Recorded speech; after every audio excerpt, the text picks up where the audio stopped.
Giuseppe Arnone oggi affronta due argomenti di strettissima attualità, lo sciopero dei netturbini e lo sciopero dei dipendenti dei bagni pubblici.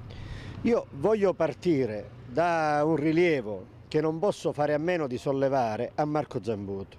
Io devo ricordargli che lui è il sindaco di una città che ha una grande storia nei tempi andati, poi abbiamo avuto i vari Sodani, i vari Piazza, eccetera, eccetera, che anche lui ha contribuito a rendere dignitosa la storia di Agrigento per alcuni anni e io non dimentico di averlo definito, e lo ribadisco, lo confermo, il migliore sindaco che Agrigento ha avuto da quando io mi occupo di politica.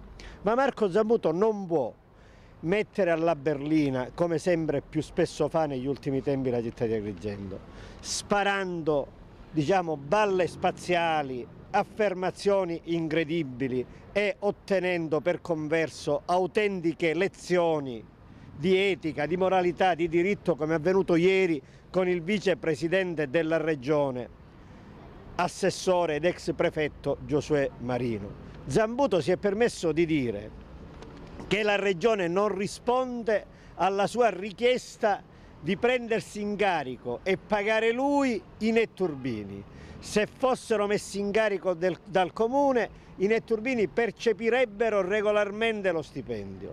Marino gli ha risposto che questo non è possibile perché le leggi non lo prevedono più. E quindi Zambuto è un ignorante che parla a vanvera. Ma io devo dire che straparla a vanvera. Un comune che non è in grado neanche di aprire gabinetti pubblici, un comune che non è in grado neanche di pagare i dipendenti che erano impiegati, guadagnavano il pane, il tozzo di pane, pulendo i cessi, e oggi i cessi sono chiusi e sporchi nella gran parte delle ore. Come può fare questa demagogia raccontando che lui è in grado di pagare milioni di euro ai dipendenti della Toggesa? Siamo esattamente al ridicolo, come eravamo al ridicolo qualche mese addietro quando, morto l'attore principale della fiction Spartacus, Zambuto la spara grossa: venite qui che facciamo Spartacus nella Valle dei Templi. Quando Diego Della Valle ottiene il diniego ad operare al Colosseo, e Zambuto ancora una volta: Diego Della Valle viene qui nella Valle dei Templi.